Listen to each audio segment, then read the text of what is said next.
Thank you, ladies and gentlemen. I'm going to keep it short because I know it's a coffee break coming up and everybody's faces are towards the food and drink.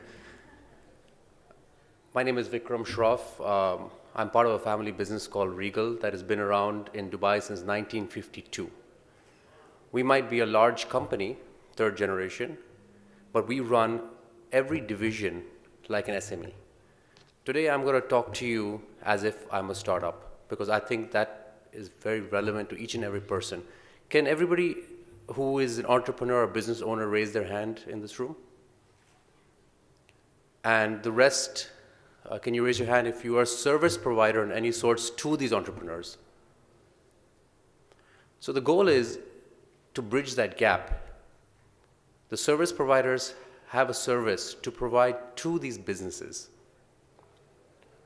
What every entrepreneur doesn't like is hard selling. We might do it as entrepreneurs, but we don't like to be hard sold. And this is why I joined this organization called EO, or Entrepreneurs Organization, which has 10,000 members around the world, because our motto is get connected, stay connected through sharing experiences. Ladies and gentlemen, I can sit here all day talking about how to improve your business, how digital connectivity is very important to your business. We all know that. But you know what allowed me to buy my ERP program last year, which was quoted at 1 million dirhams? I spent 1 year learning, sharing, talking to fellow EO members and other colleagues in my sphere of business and outside, what is the best solution for me? And I didn't do that by just calling up the companies and the sales rep coming and telling me what they had to offer. I went out to other companies, knocked on their door and said, excuse me, do you have half an hour to explain to me what you're using in your company, how it's helping your company, how can you afford it, what is the benefits? Speaking to 10, 20, 30 different companies, understanding better what I need, and then calling in the sales rep and asking them, what do you have to offer? This is where the SME makes a big difference because the average SME company is more flexible, more nimble, and can adapt to your needs rather than selling a product that has been told for them to sell. Sharing experiences is the key. If you can just go on the slide, please. There are no more local SMEs. You might be based in Dubai, but with the online world, you could be selling in the whole GCC, maybe in the whole world. How do you do that? You cannot be sitting in Dubai and try to pitch to a customer Argentina unless you understand what the customer Argentina wants. You have to know as an SME exactly what you stand for, what you can and cannot afford, both in the front end and the back end in terms of infrastructure, and service that customer properly. There's a statistic that says 20% of your customers generate 80% of your sales or even profits. My job as a chief PRO of my company is to make sure those 20% are happy with my service. I use every communication tool, whether it's email, SMS, FaceTime, to make sure those 20% important customers to me are satisfied with my service, because the most insulting thing for me is one day when I get an email or a letter saying that your service is not required for anymore. If I have not taken the time out, both in a digital world and personally, to ask them what went wrong with my company's service, I have not done my job. This is what I just touched on before, is that you have to find out as SME, every SME has limited capital, limited resources. My experience says is if you try to be everything to everyone, you will not succeed. As an SME, be proud of being an SME. You can only grow one way, but cater to those clients who appreciate your services, find the gap in the market, share your experiences with them, and grow together. If you can grow together with your client as a friend, you will see the relationship deepen where they treat you much better and share advice with you than a multinational company, which they can easily just use as a brand name. Hence, SME plus technology is your unique selling point. Next slide, please. Let's talk about who doesn't want. Everybody talks about how SMEs should have the best technology. I don't agree. As an SME, you cannot go and just spend money left, right, and center. You have to plan it carefully. In some of my divisions that I start, even though I'm part of a larger entity, we start our accounting with Excel because everybody has a balance sheet. Every division needs to make money. If you can't afford it, I'm sorry. It's a chicken or egg. How do we manage that? My job is then to leverage, obviously, the group strengths, but every GM of every division has to have a string budget so that he or she knows it's not easy. Every penny counts. But my recommendation was we use technology not in terms of buying the infrastructure, spending millions of dirhams, but you can go online to educate yourself, sharing experiences on blogs, on other companies, how they did it. How did other UAE companies, since we're in the UAE, how did other Dubai, which the government, I might say, there are plus and minuses, but they're really trying hard. As Mr. Kumar said, we had the Dubai Economic Department having the smart city. I'll just give you a minute what they talked about. They want you're a startup today, you have some money, you want to start a business. They don't want you to go run pillar to post from this department to that department, because your most precious time as an entrepreneur is your time. They want you with your Emirates ID card to link you up so that when you go to a bank, you don't have to take photocopies of your trade license, everything's online. You can actually go into the Dubai Economic Department website, choose your warehouse, choose the apartment you want to live in, look at the schools available, and everything can be linked to your Emirates ID, so you can get on with your life and start selling your product or service. That is an amazing task by itself to even think and do that, so that everything in your life is linked to your Emirates ID, so that when you are new to Dubai, and you move here, instead of spending 3-6 months setting up, they want you to set up your business within a week.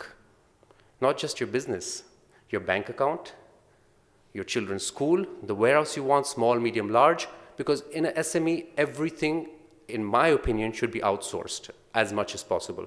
Your core strength is X, stick to that core strength. If you are good at selling a service, sell that service.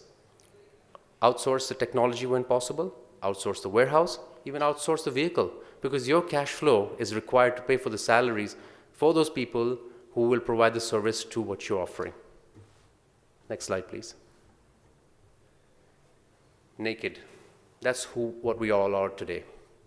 If you think those days of agency laws and protection that I have a special product or service and nobody can replicate it, you're wrong. Everybody can do what you're doing. The difference is you as an entrepreneur. How can you reach out through connectivity? And it's different for everybody else. For me, I use systems, processes, I do research of their websites, I interact with them with personalized emails or general emails. So before I go to a meeting, I like to know everything possible about my customer.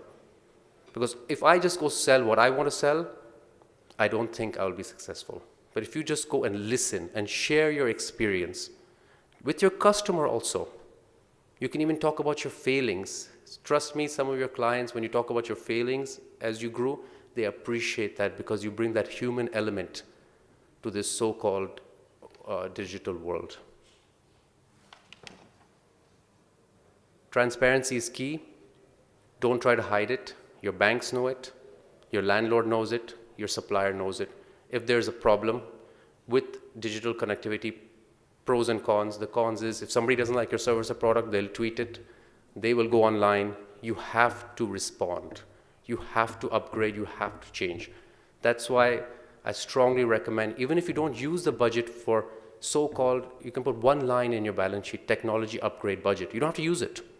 But if it's there, it's in your mind, even if it's 5,000 dirhams for the whole year, you know you can use this budget to improve your communications or your needs for getting connected. Next slide, please.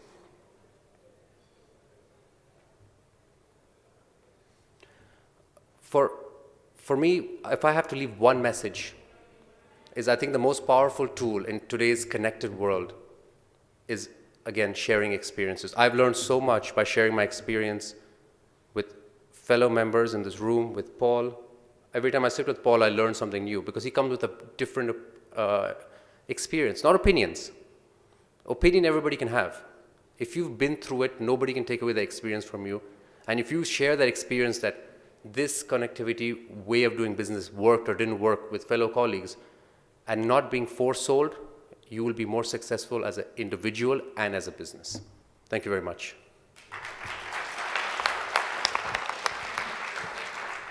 Vikram, thank you so much. If I just ask, just to stay for 2 minutes for question and answer session. Before I open questions to the floor, I have a question for you, Vikram, about the, shall we say, the productivity of putting everything out of house. I totally agree that the SME has to focus on cash flow, has to focus on the thing that it's doing best. But isn't there a risk management factor that's also important? That when you put something out of house, you're inviting risks which may well be third-party risks, totally beyond your control. What do you think? This is where, again, before you choose who you outsource it to, you have to do your homework and share your experiences with multiple people and understand what are the risks. But today, Paul, you're right. Logic would say try to keep everything inside so you have the full control. However, SMEs don't have that comfort of capital. And there are large entities out there today, be it multinational food companies who outsource their production, which is integral if you think about it, but at the same time, they've become marketing houses. So as SME today who has a food delivery, a bakery in Dubai, they have 3 vehicles. They give that to a car rental company, that you please take care of that, I'll pay you monthly. Because most SMEs don't go belly up or bankrupt because of non-profitability. They go bankrupt because of lack of cash flow. So for the first 2 years, if you, as Hazel, you mentioned that you have one number, my dashboard, like driving a car, is inventory, receivables, what I have to pay this month, what I have to receive this month. Because if I don't have the money to pay my salaries, where am I going to get the productivity of my staff? Then I will worry about buying that big server rather than renting it, or buying that van. Excellent answer, Vikram. If I can just answer questions to the open questions to the floor, please. What was your number one expectation from the ERP solution that you have been looking for and inquiring about the values and the benefits of the various marketed softwares? Yep. So what was number one? Number one was I needed to know where my business was on a daily level. I was tired of waiting for my accountants to close every month and then telling me this is the position of the company. I want to know if they can close the books every day, and the ERP should help with that. I don't want too much information. I don't want that. I just want to know the budget we made as a group, are we on the right track? And the ERP should tell me that yes or no. That's the bottom line. Then you can go into so many other metrics, how to do better stock management, how to do better receivables management. But on a daily level, if you were to close my books as if it's my financial year and every day, can that ERP help me to tell me, am I going in the right direction? And if I may ask, what was your final decision, final selection, if I may? I used the Microsoft Navision because of the flexibility in open platform. And the lady over there on the far side. Isn't it just? All ladies can ask the questions. I surely need the mic. My question is about the ERP system that you have selected. Yes. Did you seek a consultancy service to make your selection? Absolutely. You need one because, again, that's not my business. When Paul told me to speak about digital revolution, I'm the most non-tech person you'll ever meet in your life. So I told Paul, are you serious? But the experience sharing I had with people, if you just pick up a package and try to install it yourself, you will fail miserably. Unfortunately, I had to change my consultants twice also because they promised a lot and under-delivered. So I had to go through that process. It took me a year. Literally, I had to pull whatever's left of my hair out to get what I want today because they offered too much and I wasn't getting to what I wanted. Okay, this makes me ask another question. How did you select your consultants for the ERP system? Again, I go back to the basic principle. I don't expect to be a big company. No. I need the people who are coming to see me, especially if it's owner driven, to have a lot of experience under his belt. So when I shoot out ideas, I want it to be countered by saying, we tried this here, didn't work, but we've done this, I'll get back to you. That thought process and that discussion. Then when the consultant says, you can do gold, platinum, or silver package, and this is it, I walk away because for me, I needed to tailor make it. The amount I'm spending on ERP, as they call it an investment, but for me in my books, it's an investment / cost. So I have to decide that year what it is. It has to make sense to me. You're saying now, right now, you are making the most of it, the most of the ERP system that you have paid for. It takes time, I think. It took me a year.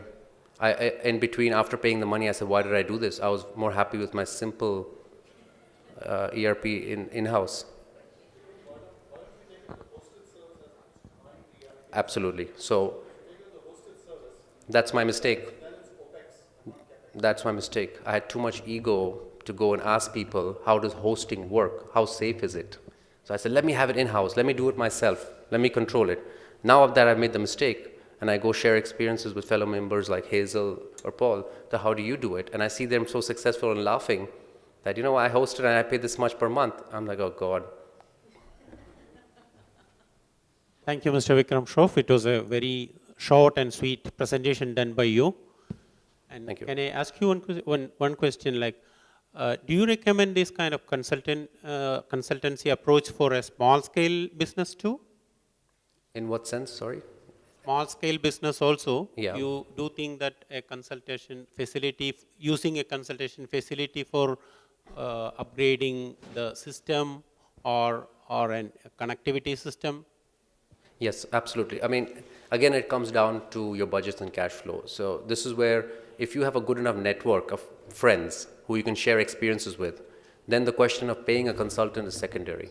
But if you're saying, I'm serious, I do need to improve my business, and this is what's lacking, getting the right consultant and keeping in touch, not just, here it is, please do it for me, I'll come back in 1 month.